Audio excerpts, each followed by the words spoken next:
Hi, this is Shirley Halpern, Executive Editor of Variety. You're listening to Your Morning Coffee, the podcast, with my friends Jay Gilbert and Mike Etchart.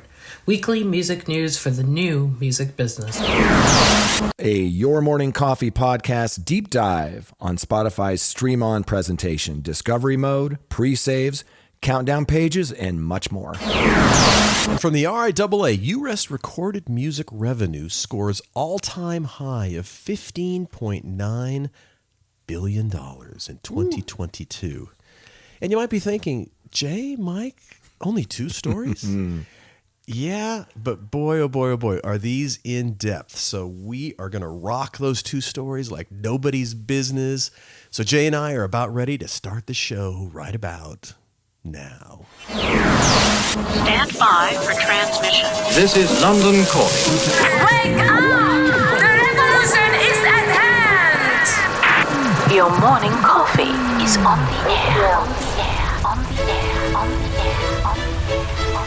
the air. Standing by.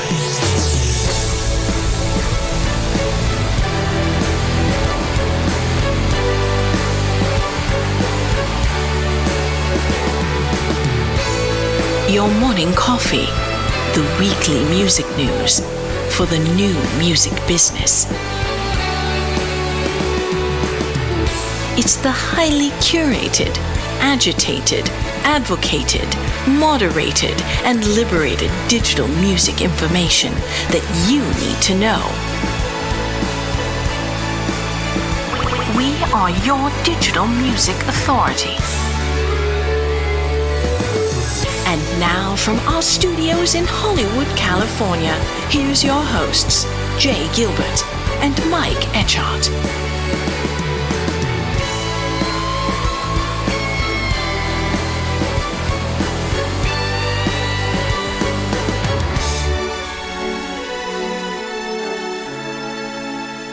Gilbert, so good to see you on a Sunday, on a time change Sunday. I felt a little cheated this morning with with an hour less of sleep. But You were cheated. It is good to see you. I was cheated. Yeah. I was very cheated. But so much to talk about. yeah. And we have a lot to talk about, and things are changing, and we've got money discussions, which we'd love to talk about money in the music business, of course. Yeah, and as you mentioned, we're only covering two pieces, but each one of these pieces has multiple articles attached to it, and notes and anecdotes and thoughts. And, the big thing, of course, this week, Spotify's Stream On presentation. And holy cow, lots to talk about there. And then you and I look forward to a couple of reports every 6 months or so. One is IFPI, which is kind of global music industry. And then the one that we're going to talk about today, super excited to get this, is the new report from the RIAA. Yes, indeed. And we love kind of getting the snapshot of where we are. And we were certainly there for 1999, the biggest year on record. Huge. And we saw the trough. We were there for the trough, and then climbing out of the hole, and here we are. And it's just really fun to kind of go and see, okay, where are we? Happy days are here again. Where's this money again. coming from? Happy days are here again. And and I still think back to the days. You and I, Jay, I often think about this, is we both worked for companies that were aligned with large movie studios. And those said movie studios, so in our case, we both worked for the Warner Music Group. We both worked for Universal Music Group. You worked for Sony. Those conglomerates, those entertainment conglomerates, could not wait to unload their music companies at a time when the trough was happening. And of course, the business has rebounded. There was file sharing, completely. illegal file sharing, Yes. starting with like the Napsters and LimeWires of the world, and then CD sales really took a dive, and it wasn't a sexy business to be in because it was pre-streaming. And then of course downloads came along and people could pick out or pick off, certain tracks off of albums. It was not a good time in the music industry, as you remember. I remember well. And it's just, and I don't think I could have predicted at that time in the trough that we would have gotten to where we are. What's now. funny is we were talking about it. I remember vividly, you and I were working at a division called ECAT at Universal, Electronic Commerce and Advanced Technology. And I remember the conversations about the celestial jukebox.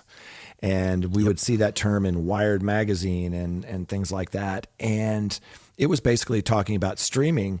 And I'll be honest with you, I did believe that streaming was going to be a thing, but I thought that was like 10, 20 years later. I just couldn't see people giving up kind of this ownership of a thing for access to a thing. And I was 100% wrong. It happened fast.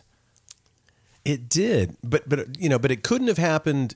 We couldn't have gone from CD to streaming. That couldn't happen. There had to be that downloads piece in the middle, and because there were streaming services back then or attempts at that, and but and again, you really have to kind of tip your hat when you talk about downloads to the late Steve Jobs, because it took somebody with this kind of gigantic platform and kind of almost a cult of personality to get all of the music groups or all the music companies at that time to get on board with it. Well, it was a perfect storm, right? Because we had so much piracy and there was no alternative. There was no option at that time.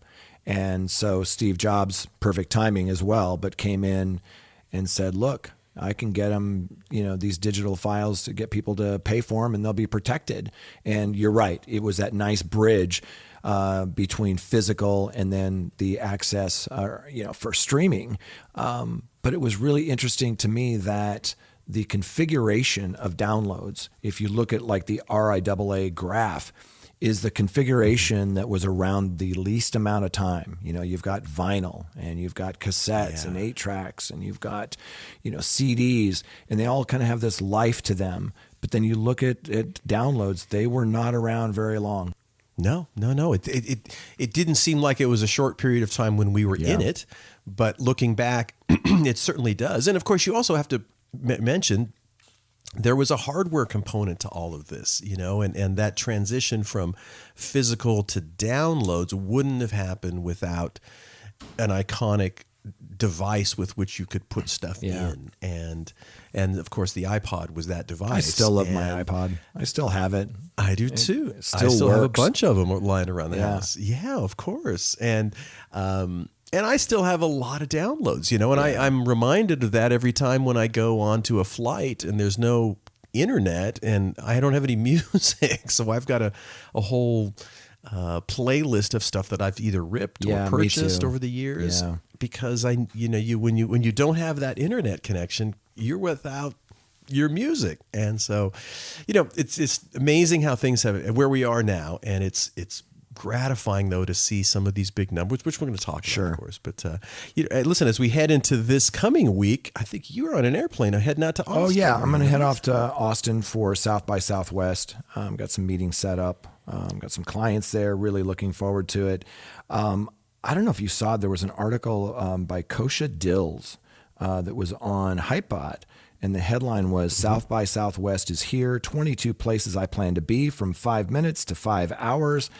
And if you get a chance, check that out. There's some really cool stuff going on at South by Southwest. It's overwhelming. It's like, there's so many things to do and so many bands to see and meetings. You can't possibly do everything. I know people who go for, 2 weeks. I'm just going to be there this coming week for 1 week. But I'm really looking forward to seeing some old friends again. Well, and it's just so much fun to just see a ton of music in a very short period of time, and you get that. It's just an excitement. I don't know how else to describe it. And it's also what people miss about some of these conferences is it's not always the meetings that you schedule and set up. A lot of times it's the person you see while you're waiting in line for coffee.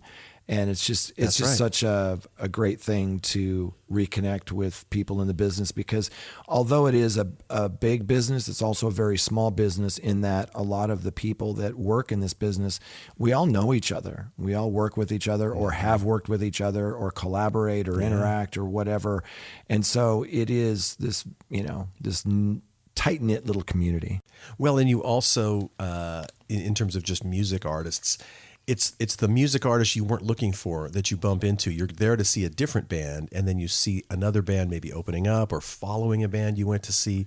Yeah. That and there's always also the surprises, fun part right? of There's those always things. some. You go to see somebody, and maybe it's the opening act, or maybe it's just you're at a venue, and the quality of music there is ridiculous. So it'll be a fun week. I'll report back. Yes. And you know what I keep wondering too? I mean, South by Southwest has been going on for so long, and typically these sort of events have a life cycle, and they start off small, they're very cool, then they get big, and you know the New Music Seminar comes to mind. That was such a big thing in the 90s.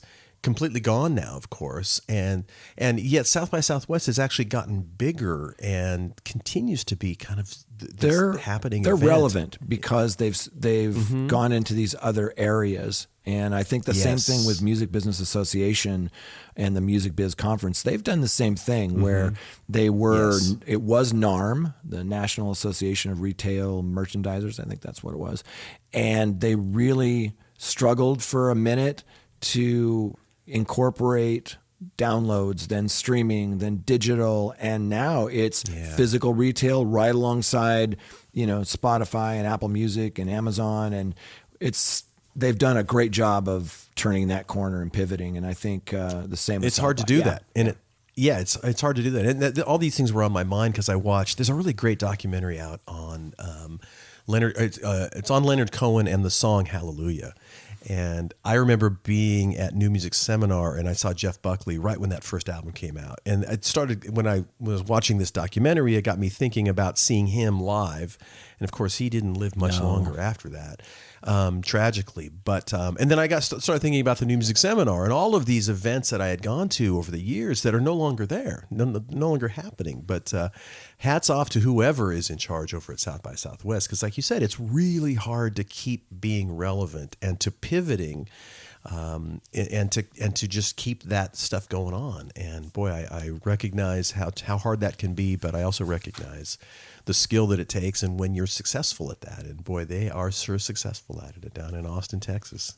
Just the prices of hotel rooms will put a wrinkle in your forehead as you're looking at that number. So it's a successful event, and that'll be fun, Jay. I'm looking forward to hearing your report back on that. And then, of course, I was watching YouTube, as I often do throughout the week, and you were fed to me, Jay, with the interview from Simon Owens. You had a really great piece where you were interviewed, and it was a podcast, but there's a video component, which I saw on YouTube. Thanks. And really interesting and enjoyable. Well, I've been following Simon Owens and, putting things that he's written in the past and the podcast into Your Morning Coffee. And it was really a thrill to talk with him. I'm a big fan. And he invited me onto his podcast, and we had a great conversation, and I dropped that into Your Morning Coffee.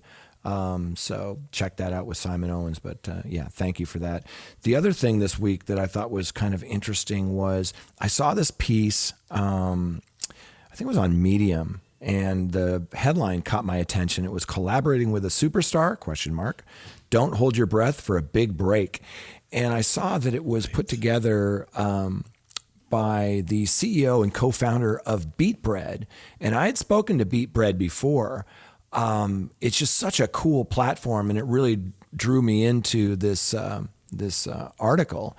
What they said is that they use data to generate predictions of artists' future streaming performance from their catalog, and even for unreleased music too, right? So they put money behind those predictions because they fund artists, based on that.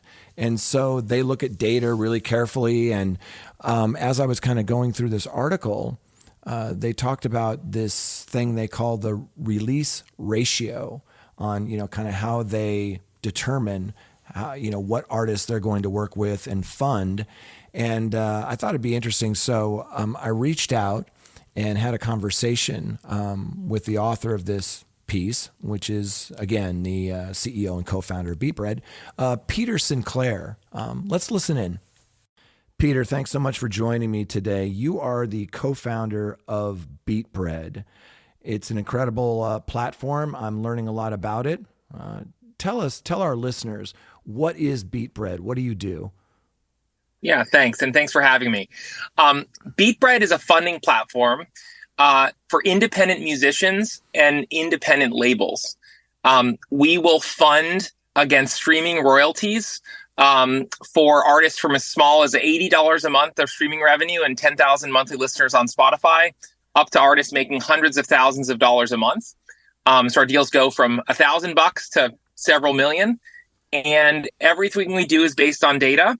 And we give artists the ability to retain ownership and design their own deal with a pretty flexible interface on our site. Fantastic. I think it was last week I saw this article. The headline was "Collaborating with a Superstar, Don't Hold Your Breath for a Big Break." And it was a really great piece. But one part I wanted to ask you about is it talks about this release ratio. Can you tell our listeners about the release ratio? Yeah. So the release ratio is something that our data science team, and that's actually the most common job title at BeatBread, we're mostly data scientists, came up with to measure the size of a future release against a typical release from a given artist. So if your release ratio is 1 on a new track that you put out, that means that track generated as much streaming and fan engagement activity in its first year as the typical track you had before that you released that music. If your release ratio is more than 1, it means that you had something that did better than your typical track, right? And so for purpose of the article, we looked at, real hits and breakouts for an artist, having a song 3, 5, 10, or even 100 times bigger than your typical song means you'd have that high release ratio. And we look at that because we advance money against new music that's been unreleased, not just catalog. Right. Well, Jay, we talk a lot about, excuse me, we were talking earlier in the show, talking about how the changeover from physical to downloads to streaming and how that predictability has now come in. We talk about that a lot. And, this is another outcome of that predictability, which is here you have an opportunity as an artist to get an advance like you would potentially if you were signed to a major label, but this is without that major label commitment. And this wouldn't have happened during the downloads era. Well, it could have started to happen now, but certainly wouldn't happen in the physical era. But here we are. And what an awesome opportunity if you are an artist that wants to get that sort of advance like that, or that's funding to maybe do another album or to launch some sort of a tour or something like that. It's really fantastic for independent artists to have this outlet or to have this opportunity or this possibility to get some advanced funding. Absolutely. It's amazing, that, as you said, because of the predictability, and they'll even look at, new music that you're recording and that you plan on releasing, and you can use that money for your recording of your new album. For some artists, they need to have that label behind them for a lot of reasons. But then there are some artists that, to them, a label is, it can be a bank, but there's also a team involved there, a global team of evangelists. Sure. Well, if you've already got that, and maybe you've already got things that a label might outsource, like sync licensing or a publicist, just having the funds and the freedom to do your own plan for your own release, that can be massive. So hats off to BeatBread. Check them out. And thank you, Peter, for taking the time to talk with us. Yeah, absolutely. And Jay, of course, we would be remiss if we didn't thank all the wonderful folks that help us put this show together. We have, since the beginning, we've been so lucky to have wonderful sponsors. And I tip my hat to them every week because it really, really helps when you're putting on a podcast. And including our good friends over at Hypebot. Since 2004, Hypebot has chronicled the new music industry and the trends and technologies that are changing how music is discovered, consumed, marketed, and monetized. It is edited daily by founder Bruce Houghton with help from Alana Bonilla. Hypebot and sister blog Music Think Tank are published by live music discovery and marketing platform Bands in Town. Yes, Bands in Town. Over 74 million live music fans trust Bands in Town to get personalized concert alerts, recommendations, and messages from their favorite artists. It's the #1 artist services platform, connecting over 560,000 artists with their superfans. Managers, labels, agencies, and artists access their own dashboard to manage and promote their tour dates across all platforms. That's yes, Bands in indeed. Town. And big thanks to the Music Business Association. For more than 6 decades, the Music Biz Conference has been the point of origin for inspiration and collaboration in the music business. Join us and them for the Music Biz Conference in Nashville, May 15th through the 18th. Jay Looking Gilbert forward to will it. be there buying drinks for everybody and hanging out and having fun. what? So big thanks to the Music Business Association, Bandzoogle, Hypebot, and Bands in Town. And we appreciate certainly you. do. And of course, every week I get to hang out with my good friend of more than 20 years, Jay Gilbert. He is a music business consultant. He is the curator of the weekly Your Morning Coffee newsletter and a former executive with Universal, Sony, Warner Music Groups, and Fox Home Entertainment, and a man who just kills it on the dance floor. Wow. Poetry in motion. And this gentleman across from me who teaches me about all sorts of things, whether it's growing avocados or, vehicles or, electric cars and documentaries, is Mike Etchart, longtime host of Sound and Vision Radio, formerly of SST Records, Warner Music, Capital EMI, and Universal Music Groups. And Mike, I failed to mention that interview that I did with Simon Owens. The podcast is The Business of Content, and it's about all sorts of content. Yes. Books, movies, TV, games, music. It's about everything. And again, I've followed him for years, and it was just such an honor to sit down and have a chat with him. Absolutely. So just wanna Wonderful make sure- job by the both of you, and I love Thank to you. kind of, and we briefly mentioned when we were before we hit record a piece that Variety did, a big report on the media industry in general, and I do like to to entertain that perspective all the time, which is, yes, we're in the music space for sure, but there's a lot of stuff that influences that outside of that, including streaming for movies and television, and what's going on in print media and all that stuff, and I love to kind of look at the entire universe of what we say content. Yeah. And so I appreciate folks that take that perspective, as Simon does, for sure. I'm glad you brought that up, because Variety for me is the source for entertainment just in general.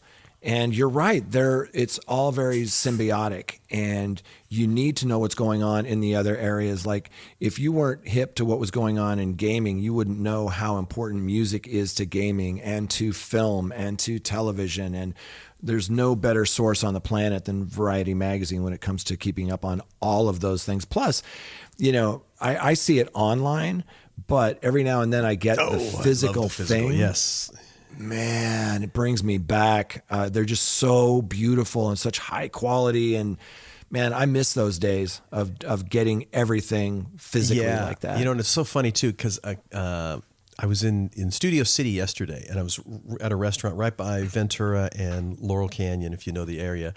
And I know you and I are very similar to this. There still is a newsstand there at the corner, and that newsstand used to be enormous, and I happened to drive by it yesterday, and it's just about a third the size that it used to be. And I'm sounding like an old guy, but man, I miss a lot of the physical print media, because I've talked about, when we would go on business trips, that's on the way to the airport, I would stock up on Mojo and Q and What Hi-Fi and all of these great British magazines at newsstands, and take them on the plane and at restaurants when I arrived. And things have changed, Jay, when it comes to print media. So anyway.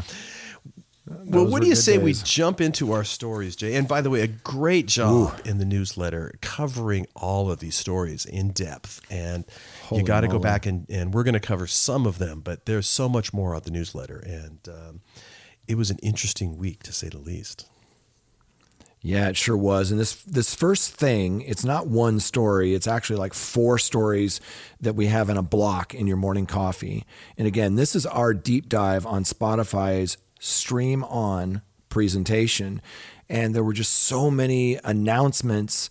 And what we did is we went through all of these stories and just highlighted the things that we thought were were most important. And at the beginning of the presentation, they just kind of gave a State of the Union on Spotify, and I'll let you kick it off. Yeah, exactly. So we do start by saying the obvious. Spotify is the #1 revenue generator in the music industry. Okay, got that. They're investing in stores, merch, ticket sales, and live events. We talk a lot about podcasts, of course, on this podcast, but podcast listeners have grown from 10 million to 100 million on Spotify in the last 8 years worldwide. That's a huge push for them. Crazy. Program playlists like Release Radar result in 3 times more streams, and almost half of all music listened to comes from Spotify personal recommendations. Interesting. That's a lot. And it shows the power of that. Their CEO is Daniel Ek, and he unveiled what he described as, quote, an entirely new and updated Spotify experience, end quote. Well, what is that? Well, there's this new thing they call the Smart Shuffle. It shuffles your playlist while adding recommendations at the same time. That's new. Better and more personalized concert calendars. Live event splash page gives listeners the ability to save concert dates. The expansion of Fans First program to include more artists. And I don't know if you've seen Fans First. It started off as a lot of different things, but now it's really typically 2 things. You'll get an email from some of your favorite artists with either tickets or some kind of merch / vinyl offer. And they typically have a window of exclusivity, for the fans, Spotify fans of these artists. So watch your emails for Fans First. So they're expanding that. And also merch available on the artist page and now when you're playing music in that view. So exactly. That's new. As kind of before I get into some of the new campaign features, in general, I find myself, because this happens a lot, which is, whether it's your iPhone update or your Mac OS or new Windows version, I think in general, and I don't know if it's my age, I kind of hate when things change because I get used to finding things where I know where they are. And is that because of our age, Jay, or do you think most people kind of don't like change when a company like this will completely do a new redo? That's a good point. I think it has to do with your age. I think that what they're doing here is they're making, and we'll get into this in a second, but they're making Spotify, at least on the mobile app, a lot more like these short form video apps, like TikTok, a lot more like Instagram. And it's this kind of flip through thing. And for younger people, they're used to that. They've grown up on that. I'm comfortable with that. But I also like, and I've talked about this before in the podcast, kind of this magazine look that Qobuz is doing, or that Music Aficionado used to do, where it's more about the album. It's more about learning about the genre. It's a little deeper experience. There's a lot more of a narrative there. So yeah, I think it depends on what kind of music you're into. If you're into classics and jazz, that's a whole different type of audience, and they have, maybe a little bit different needs than someone younger who's just looking for some songs they heard on TikTok. Yeah, exactly. But look, let's jump into it. But I kind of hate like when Excel changes or Word changes. It's like, I just got used to it this way, and now you're changing. Yeah, I hear you. Yeah. Anyway, okay. So let's talk about some of the new campaign features. Marquee is 10 times more cost-effective than social media ads, they say. Better ways to integrate your music to Discovery Mode, data reports, which is in beta. Discovery Mode directly available to artists. Huge. And Showcase, preview your new music. Yeah, that's new, this new Showcase. Also, countdown pages for your new releases. It pre-saves the albums to the listener's feed automatically. Video clips available through all facets of Spotify. And now artists can add 30-second videos to their home pages. Think, like YouTube Shorts and things like that. Yeah, exactly. And what kind of struck me too, though, is, and maybe it's my age, but it does seem like kind of a blatant is the right word, but a concerted effort to pull in and to it's the TikTokification, I should say, I suppose, of Spotify, and that of course is a very demographic opportunity for them to to get those younger listeners and folks using it involved. So again, it's my age, Jay. What can you say? All right, so Billboard published several insightful articles about this last week, which we'll get into in a moment. But first, let's talk about the Verge article. They set things up perfectly. Mm-hmm. So Spotify's new design, as we were talking, is part TikTok, part Instagram, and part YouTube. Spotify wants to be much more than a music player, so its app is turning into much more than a bunch of album covers. Ooh, interesting. Spotify is redesigning the core home screen of its app, right? The mobile app, trying to make it easier for users to find new stuff to listen to and to watch. The new design goes heavy on imagery and vertical scrolling. Sound familiar? Mm-hmm. Turning your home screen from a set of album covers into a feed that much more closely resembles TikTok and Instagram. As you scroll, Spotify is hoping to make it easier to discover new things across this Spotify ecosystem. So the new look, which Spotify just announced at its Stream On event, and it just hit me that the Stream On, of course, is a play on Dream On, I think. There you go. We should have had that music We should have really had that. It's clear evidence of the kind of company and products Spotify wants to be. Over the last few years, it has invested heavily into podcasts, audiobooks, live audio, and more, all in an attempt to be more than just a music app. Yeah, and Spotify has also Spotify has also pushed for years to make video podcasts happen, and now is largely watching as YouTube pulls it off. Yeah, they are. Spotify, they've been seemingly relentless, to nudge people towards content that's differentiated and more profitable, right? Which that often means it makes it harder to listen to music. That's why the app's new design seems to be in part to create a more dedicated space for all those new kinds of content.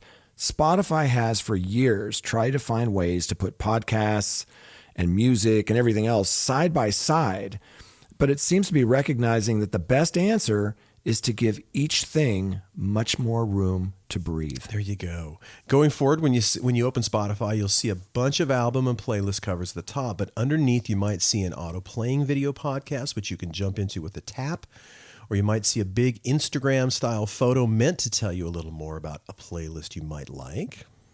Yeah, there's this obvious tension between, design and Spotify wanting to make the app a calmer, more navigable space, while also trying to find new ways to entice people into new things. Well, there's the catch.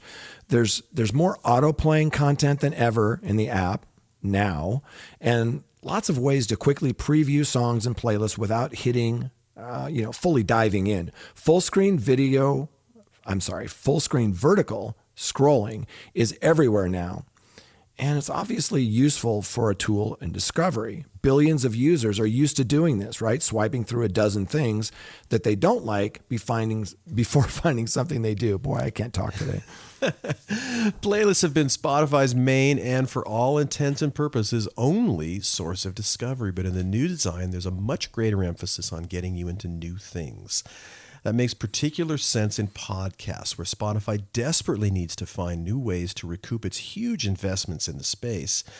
Daniel Ek may have admitted he made a mistake in betting so big on new kinds of audio, and the company has scaled back its team in the space, but that doesn't mean he's slowing down. Yeah, the other thing that you may notice is Spotify has more personalized AI, artificial intelligence, like that smart shuffle feature we talked about, which temporarily adds tracks to your existing playlists. Interesting. This is supposed to be an improvement on the just for you playlist idea that Spotify has been working on for years. It's really customizable stuff. And don't forget Spotify DJ. We talked about it last week. I did a little piece for Hypebot about Spotify's DJ mode. And that's artificial intelligence spinning records and hosting your own personal radio show. Right. Spotify is no longer just a music app, and so it shouldn't look like one, and hopefully not look like the mess of content either. It's and I do want to point out, of course, having done a stint in the video games business, when you're talking about the move to an entirely new kind of look and feel for a piece of of code, I suppose, essentially what it is, or a large piece of code, collection of code. Man, that's a heavy lift. So I wonder how long they've been working on this. Oh, it has to be a while. You're right. This is not easy to pull off. And I'm curious, I've only seen this talked about on the mobile app, and I'm wondering if the desktop app will stay the way it is. I don't know. There was a piece in Billboard. Spotify launches long-awaited pre-save feature with the new countdown pages. And we've talked about this a lot, how everybody's using pre-saves and that you have to be really smart with your pre-saves. And we were always wondering, like, why aren't the DSPs building pre-save in? So Spotify's announced, not only these new landing pages designed to help artists promote upcoming releases, but they've included the option to add a pre-save button directly on Spotify. These things are called countdown pages. The new feature also allows artists to tease exclusive content, pre-order merchandise, preview track lists, and add a timer counting down the release, all in one place. Wow. Interesting. Well, and to give you an idea of how big this is, this switchover, I saw Daniel Ek on like the CBS Morning News, so this is big time stuff, the switchover, and lots of people are talking about it. And it was interesting to see some of the things that they talked about in their presentation and kind of where they're going with this, but they certainly, kind of give equal time, I should say, perhaps, or equal attention to music, of course. But as we said, podcasts and audiobooks, and this is a lot of places where they're heading and focusing kind of on not only discovery, but also engagement. And it's a big deal. It's a big move. And some people are stoked, some people are not. And it'll be interesting to see kind of where we land with all of this over the next few months, how people take to it. But it's here no matter what, whether you take to it or not. It is coming. Yeah. Yeah, and we failed to mention this piece was written by Kristen Robinson. I'm going to a panel. She's doing a panel at South by. I'm really looking forward to, So with this new in-house pre-save option, fans who use the feature will get push notifications when a release is out. I can't believe it's taken this long for this to happen. And that'll urge them to come back and play the music. According to Spotify's own research, over 80% of pre-save streams, pre-saves stream the song within the debut week, and the push notifications may boost this conversion rate. Right. The most powerful time to reach fans is when they've chosen to engage with music, like when they open up Spotify. That's why we've built countdown pages. That is from the Spotify head of editorial, who's I might mess this one up, Selina Ong. The countdown pages will also allow the artist to incorporate clips, aka short vertical video messages similar to Instagram and TikTok stories, to promote upcoming releases. Though clips are not new to Spotify, the feature was previously limited to specific playlists and top stars. Slated to open up to more artists this spring, clips can be featured on both countdown pages and an artist's Spotify profile. Yeah. Yeah, and the next piece that kind of takes over where this leaves off was also written by Kristen Robinson, and the headline is Spotify reveals new TikTok-like vertical feed. Boy, I cannot talk today. At Stream On event. I'll let you kick it off so I can take a drink of water. The new mobile homepage is swipeable, video-based interactive feed that will automatically play previews of music, podcasts, and audiobook for users.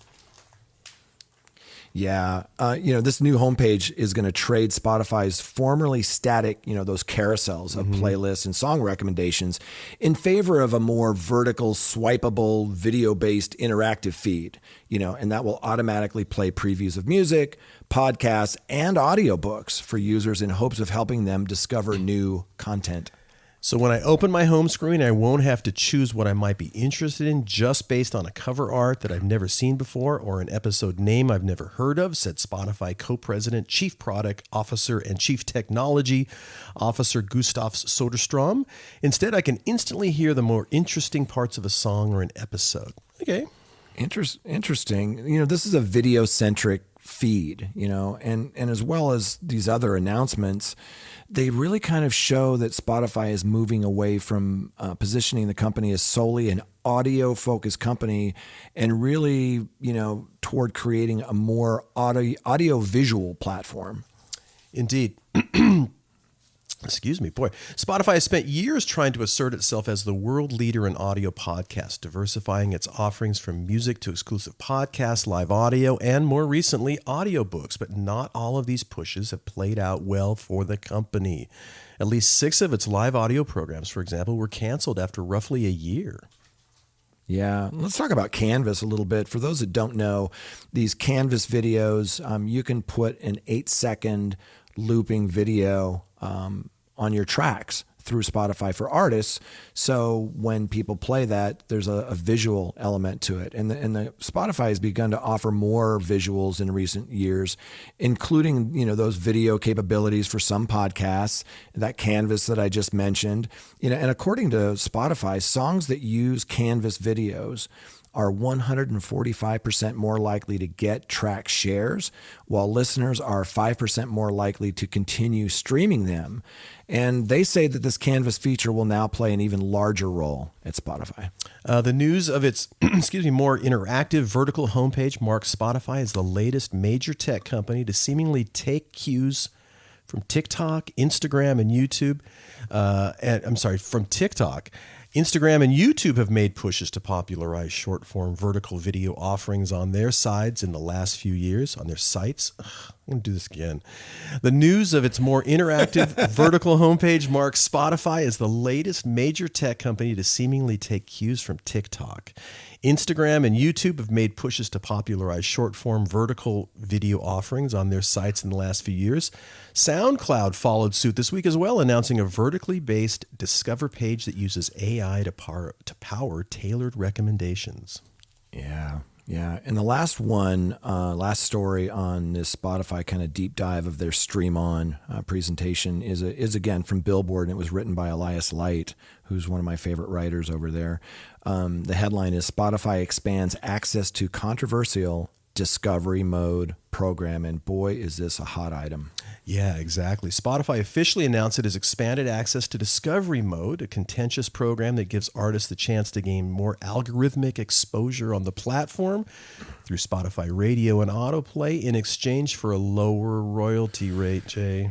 Ooh, yeah, I know. Artists and their teams can now enter the tracks into Discovery Mode through Spotify for Artists, as long as their distributors are participating in the program, and there are a lot of majors that are not.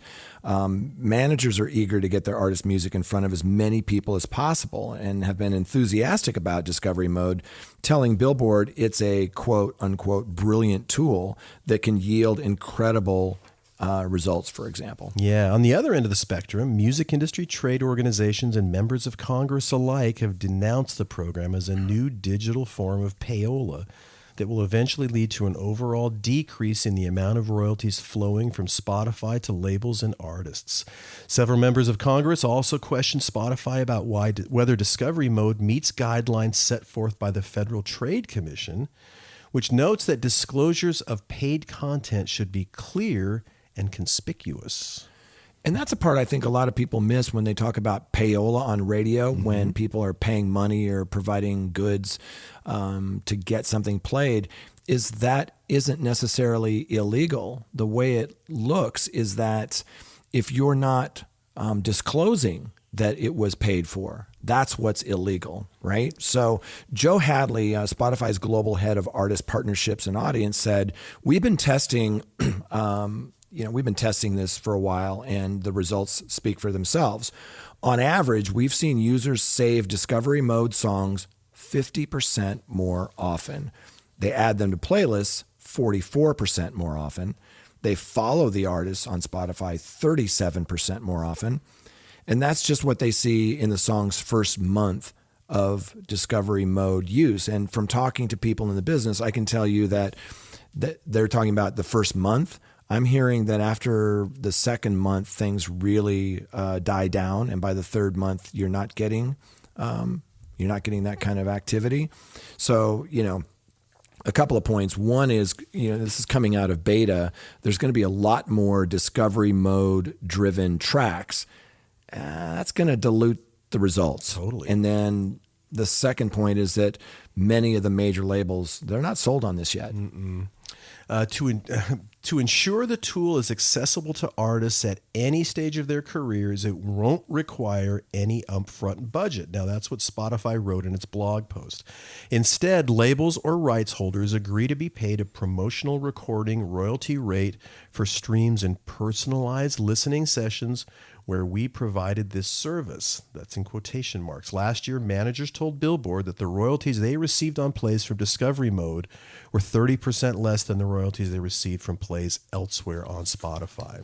Yeah, that's the charge, that 30%. So Spotify also offers artists access to other paid advertising programs. You know, you mentioned Marquee earlier. That shows a full screen recommendation for a new release. And that's been around a while and it's been opened up. Spotify has said that Marquee's, got a lot of bang for your buck. They wrote last year that it delivers 10 times more Spotify listeners for every dollar spent on similar social ads and a 100% higher click-through rate on average than similar social ads. That's not controversial. That's just basically an ad on Spotify. Well, Jay, so much of this is... Oh my gosh. I know, it just has my head spinning, to be honest, because, we've got these changes, we've got the new look, we've got everything going on, and boy, it's a lot. I mean, and again, I kind of tip my hat to them on one side because it's hard to kind of get all of these things changed on a service like this. It's a big lift.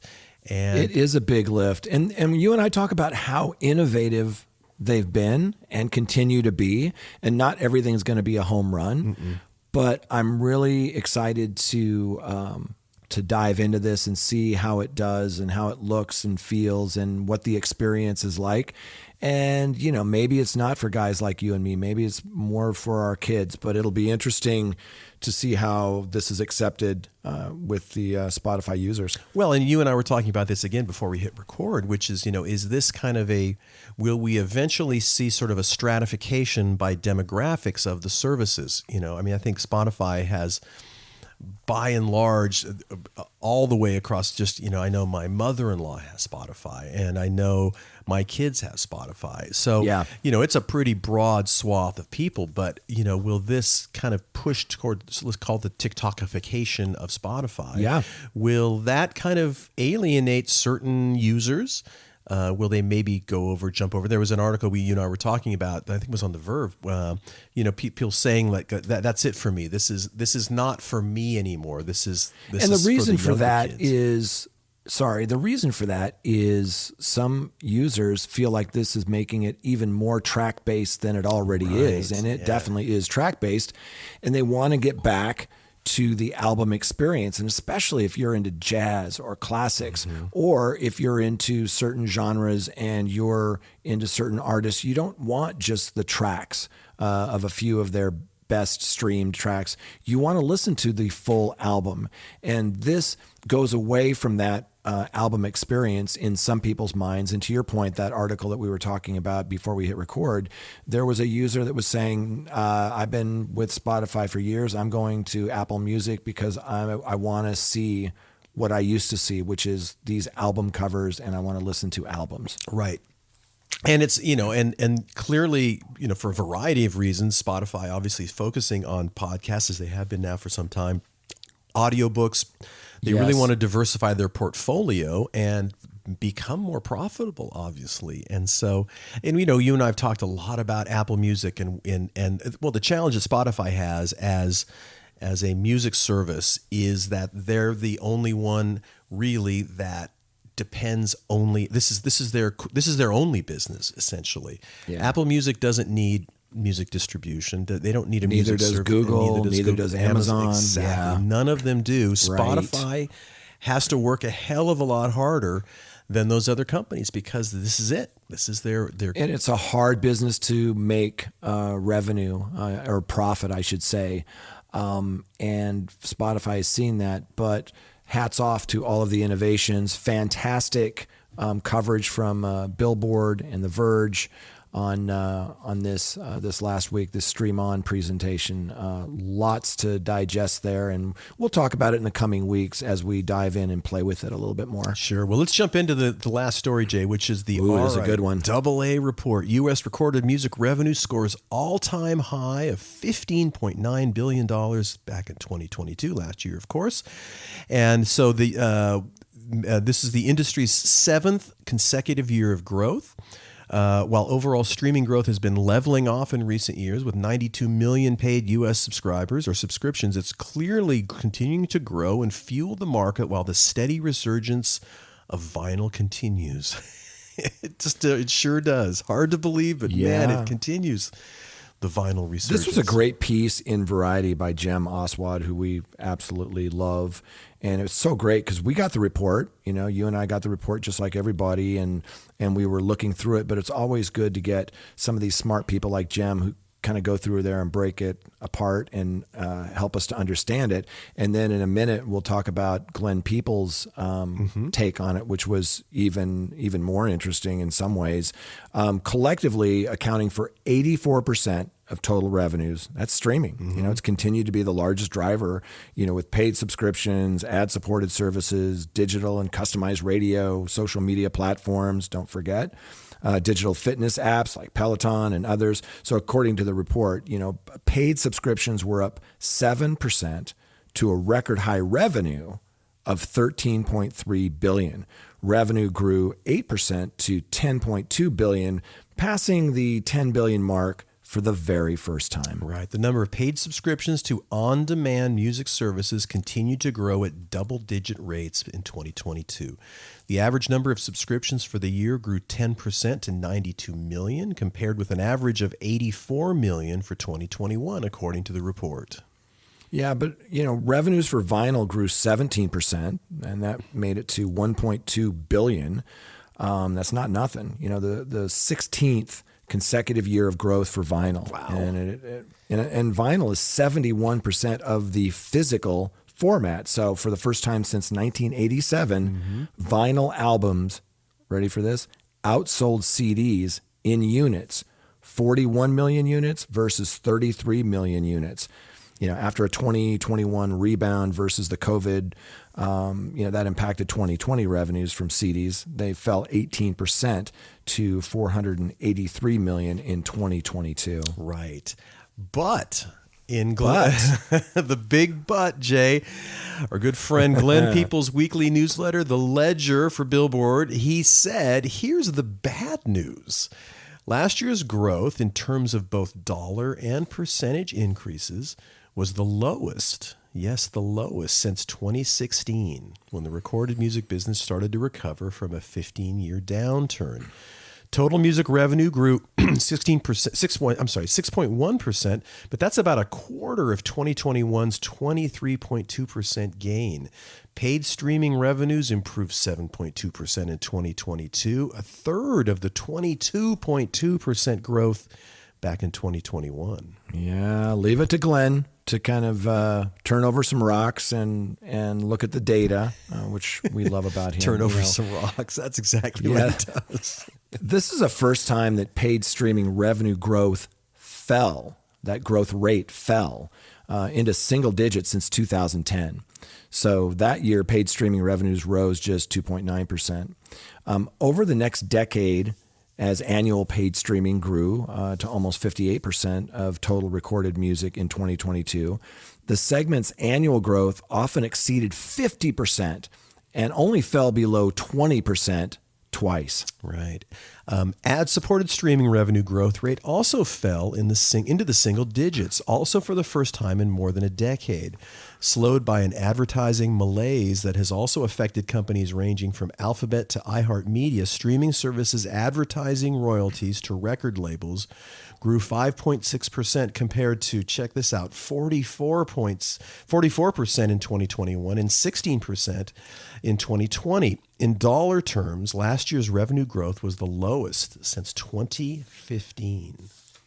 Thank you, Glenn. The slowdown shouldn't catch anybody by surprise because of the music industry's reliance on streaming subscription services and this unwillingness until recently to raise prices. to a finite number of potential customers. We talk about that a lot, and we'll continue to. Yes, some of the streaming services have raised some prices, primarily on some family plans and other things, but there needs to be a wholesale rise in the rates that these DSPs are charging because it's such a low margin business. Great take by Glenn Peoples. Great take by Jem Oswald over Variety on this report. Download the report. There's a link in your morning coffee. Mm-hmm. It's free. And before we wind things down, I just wanted to touch briefly on something you mentioned a moment ago about, not everybody is super excited about, Spotify's redesign. And there was a piece in the Toronto Star, and we won't go deep into it, but I just wanted to mention it because it was funny. Funny. The headline was, "Why Spotify's announced redesign will kill the music album and mark another step toward the infinite scroll." And this is by Navneet Alang, who's a columnist there. And I'm just going to read you just the first little part of it, and I'd love to get your take on it. Navneet says, "It's a basic, perhaps unfortunate truism in life. The older you get, the more you miss the things from your youth that are gone," right? So some of us with gray hair might miss a world of fewer screens or Walkmans or Nintendos. As for me, I miss something else, a streaming music app called RDO. Though it shuttered in 2015, RDO it was great for two things versus modern competition. It focused on the album rather than the individual tracks. Mm-hmm. And it had a useful social element that let you learn what your friends were listening to. And I forget who bought them up. I should have Googled it before we did this, but I didn't know we were going to be talking about this. I was a big fan of RDO, and I can't remember who acquired them, but it was such a great service. And this speaks to what you mentioned a couple of minutes ago. If you're maybe a little bit older and you're not 22 years old anymore, maybe you don't want this scrolling feed and short form video in the way of you discovering, these new albums. Well, and, we've talked about this quite a bit on the show too. We've gone from an album business to a singles business to a shorter singles business than singles were 5 years ago or 10 years ago. A sped up singles version. That's right. We've got this thing that is, maybe at a time in my life when I want things to slow down, these things are speeding up. Whether it's the shorter time of a song or these sped up versions or all kinds of stuff. So it's, again, and I'm wondering if we're going to, like I mentioned, maybe get to a more stratified by demographic kind of listenership of these various music services, because clearly this is aimed at a younger listener. All of these changes that Spotify is doing, a younger user, I should say, which is fine. That's what they have to do, and I understand that, but it's not necessarily for me, or it's not necessarily for my friends, or it's not necessarily for a particular demographic group. So is that enough to move away from Spotify? I don't know. I still think there's an inertia that whenever can you do it? Of course you can. But is it worth it? Do you just kind of put up with it, I suppose, is the question. Well, it's kind of challenging. You brought this up a while back that when you're on a DSP, you're invested. You're building playlists on that DSP. You're, saving things, and you're building this thing that is so great for you, regardless of your DSP. That's your home base, that point of reference when you listen to music.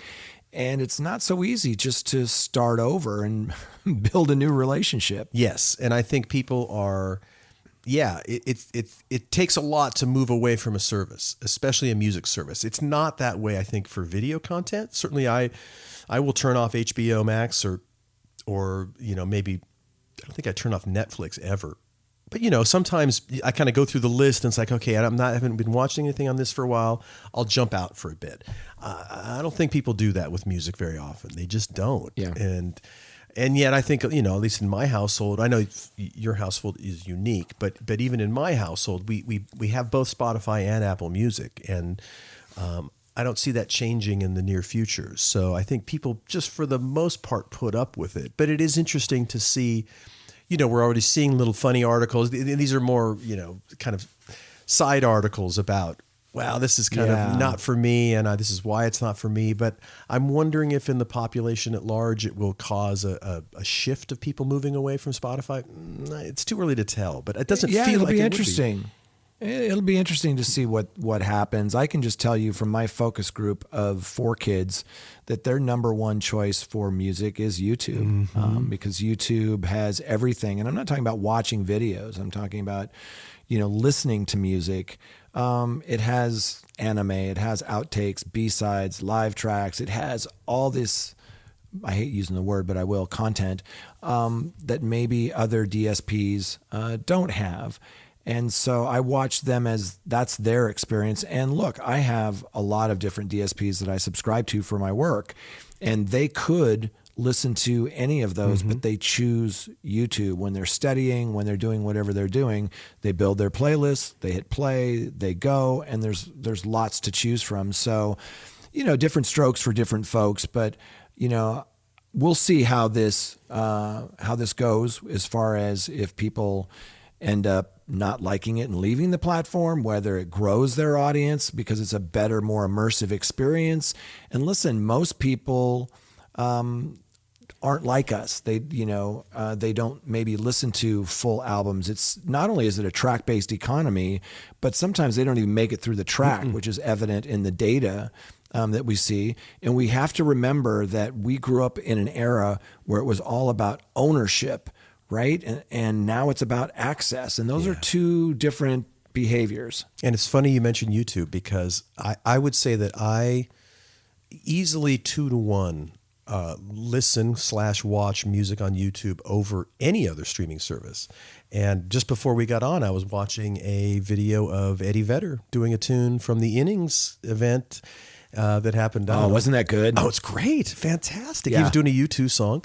And wow. And you're not going to find that anywhere else. That was on YouTube. And it's funny, we talk about Spotify, of course, we talk about Apple Music, all of these things, but YouTube truly is... It's a beast. It's the That's beast. The number one. It is the behemoth. It's always there, and it's different, and you can mention it in the same breath, but it's really way different than the other music streaming services. Leor Cohen, if you're listening, I'm reaching out. We'd love to have you come on and talk with us. Yes. I want to know more about, we talk too much sometimes about all of these other DSPs that have really great publicity departments, but we would love to reconnect with Leor Cohen and find out how the sausage is made over at YouTube and YouTube Music and all of that. I just made some notes. I'm going to reach out to him. Yes. So, or if you're listening, give me a call. Fingers crossed. Exactly. And on that note, Joe, what do you say we wrap? Did I just call you Joe? You did. That's okay, Frank. It's all right. That's okay. No, Why in the world did I call you Joe? I have not mentioned the name Joe as far as I know. On this note, Jay, what do you say we wrap up this episode of the Your Morning Coffee podcast? We certainly appreciate you listening. I know Jay and I really, really appreciate it, because we know you have many choices out there in the world of content, shall we say, and the fact that you choose us is not noticed. So on that note, have a wonderful week, everyone. We'll see you next time on the Your Morning Coffee podcast.